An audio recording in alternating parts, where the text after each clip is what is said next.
I bow down to the Holy Trio, who are ever graceful to their devotees and who find great joy even in laying down in doing goods to others. My respectful pranam to Swami Gautamananda Ji Maharaj and all monks sitting in front of me, revered nuns, and love and respect to all delegates coming here from different parts of the country.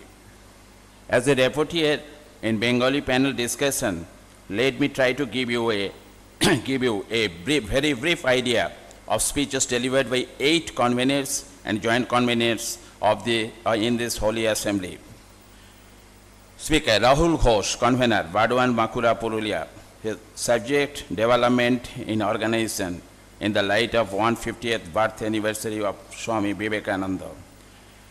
The Ramakrishna Bhava, the divinity of human beings, is wonderfully reproduced by Swami Vivekananda.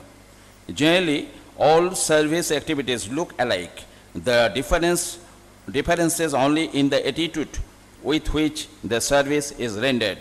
Swamiji gave much emphasis on the power of organization.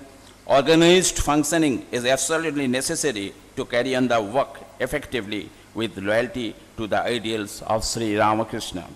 A good organization should have division of labor, obedience, having courage to do good work, to take spiritual and secular knowledge to the poor, the illiterate. The real education is that which enables one to stand on one's own legs. Members of an organization should always avoid impatience, jealousy, egoism. Members should promote Vivekananda philosophy of education and to strictly follow 10 points guidelines prepared by Belur Moth. Other speaker, Sri Supratik Chakraborty, Joint Convener, Kolkata Parishad, subject, present child education in the light of Swamiji's thought. Knowledge is inherent within the individual himself. It is the function of education to lead one to perfection. Therefore, education should be available to all. Swamiji said, do you think you can educate a child? The child will educate himself. Your job is to provide the necessary opportunity to him and to remove the obstacles in his path. Swamiji further stressed that to make education useful, it must be according to the nature and need of the child. The teacher has to visualize God in the soul of each child. Man-making education, character-building education, girl-child education, meditation, and exercises should be the prime responsibility of teachers and parents. Education should be the preparation for life. Today, there is a deterioration of cultural ethics and standards. The supreme need of the hour to counteract this emotional, moral, and cultural collapse. Only a process of good system of education can bring about a healthy political and social life. The other speaker, Shailendranath Mondal, convener, Sundarban Parishad. His subject was renunciation and service, national ideal of India. Swamiji's most unique contribution to the creation of new India was to open the minds of Indians to their duty to the downtrodden masses. Swamiji was the first religious leader in India to speak for the masses, formulate a definite philosophy of service, and organize large-scale social service. All efforts in religious path are in vain if these do not help to grow oneself the love for God. Similarly, service activities are in vain if our hearts do not expand and we feel the presence of God in man. Swamiji founded Ramakrishna Mission, in which monks and lay people would jointly undertake propagation of practical Vedanta and various forms of social service and relief work. In the new monastic ideal followed by the Ramakrishna order, the ancient principles of renunciation and God realization are combined with the service to God in man. Sivo Gani Jivo Shiva. Vivekananda elevated social service to the status of divine service. Next, the Sri Satyabrata Das Sharma, convener Uttar Purvanchal Parishad, subject, our role as a devotee of Swamiji. Swami Vivekananda has given us a 4-point program for national reconstruction.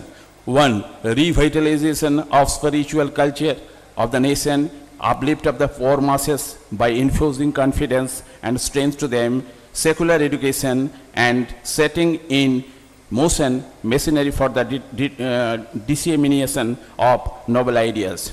As a successor of Swamiji, member Ashrama's Parishad should give utmost importance for providing welfare service to the downtrodden and economically and culturally backward people, especially to scheduled tribes and in rural hilly areas in Northeast.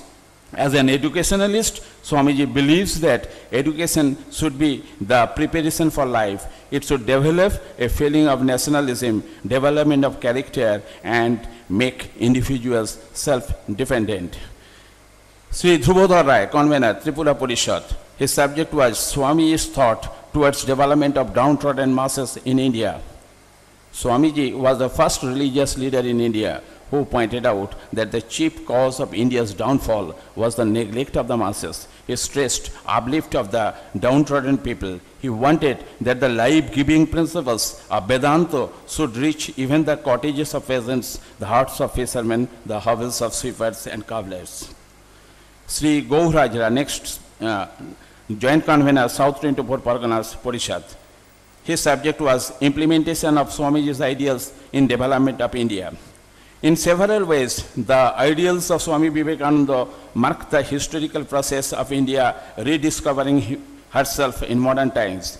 His contribution to India may be summed in 4 ways. First, it was Vivekananda who first emphasized that our everyday lives would become more meaningful only when spiritualized. Second, Swamiji's essential message was the empowerment of people through education, collective thought and action, individual renunciation to committed social service. The Ramakrishna Modern Mission is today an active embodiment of this legacy. Third, there is the love that Vivekananda consistently exhibited for socially marginalized and oppressed. Vivekananda always insisted on grassroots reforms, not agendas imposed from above, of which the common man had little or no understanding. Fourth, it was the Swamiji's consistent desire to bring back India's pride of place in the Assembly of Nations. Sri Sukumar Goswami, convener, Midnapur Parishad, his subject was patriotism as Swamiji. Swamiji gave Indians proper understanding of their country's great spiritual heritage and thus gave them pride in their past. Sense of unity, sense of mission, man-making, these are the factors which gave real strength and purpose to India's nationalist movement. Several eminent leaders of India's freedom movement have acknowledged their deep indebtedness to Swamiji. He was first religious leader in India to speak for the masses, formulate a definite philosophy of service, and organize large-scale social service, raising the status of women along with that of men. When Swami Vivekananda was asked what service he liked most, he had said, "Love India, that is the lesson for all of us." His lecturing and teaching work for 4.5 years in US and England, he succeeded to a great extent in changing the opinion of Western people about India and raised the image of India to the high pedestal at the land of spirituality, harmony, and rich cultural heritage. Last speaker, Sri Biplav Bose, convener, Uttaranchal Parishad. Storytelling to children about the life and teaching of Swami Vivekananda. At present, spiritual values are not taught in schools and colleges. The external world, with its pomp and show, very easily attracts young minds. Some mechanism must be evolved so that so they can withstand this temptation and develop a taste for these would be to create interest in them for reaching Ramakrishna Vivekananda literature. Children are our future hope, and so we should take utmost care to help them grow into worthy men and women. Bodhisattva Ashram must take this challenge so that youngsters can become worthy citizens and bring about better future. Due to time constraint, I am to stop here. Thank you.